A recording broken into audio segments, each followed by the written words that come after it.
Welcome, super readers! A new story is waiting for us in the magical library. To see how this adventure ends, we'll need to travel through its pages together. As we read, pay close attention to everything that happens. When we stop to talk about the story, your answers will help us find our way to the very next chapter. Let's see where the wind takes us. One bright Saturday morning, Luna went to the park. She brought her favorite toy, a bright red kite. The air was crisp, and the kite flew high above the trees.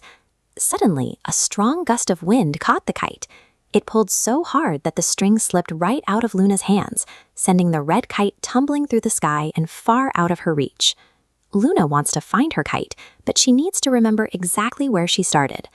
Let's see if you remember those first details from the park. Think back to the very beginning. Where did Luna go to fly her kite?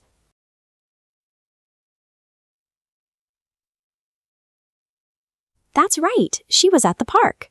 Because you remember that, we can follow Luna as she starts her search. Before she gets too far, do you remember what color the kite was? It was a bright red kite. Now we're moving deeper into the story. Luna is walking past the colorful flowers in the garden and heading straight for the little wooden bridge. But why did the kite fly away in the first place? What happened in the sky? A gust of wind pushed it away. A gust is a sudden, strong burst of wind. It's more than just a breeze. It's a powerful push of air that can change things in an instant, just like it did for Luna. Luna is covering a lot of ground. Remember the places she traveled through so far? She's already searched the flower garden and crossed over the wooden bridge. Luna kept walking until she reached this meadow. A meadow is a wide, open field covered in grass and wildflowers. It's a very big place for a small kite to land. Right there in the grass, Luna saw a friendly puppy.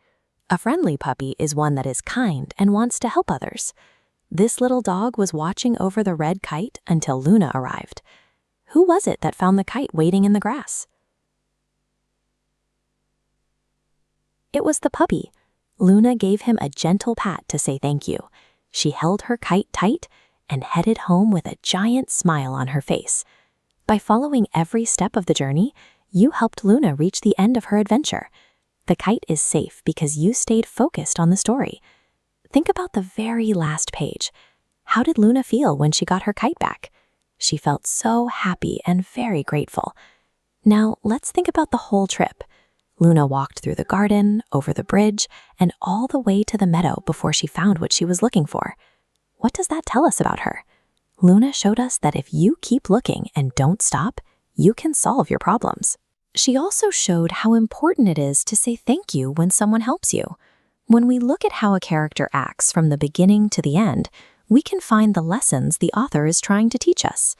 You can use these 6 questions to understand any story you read.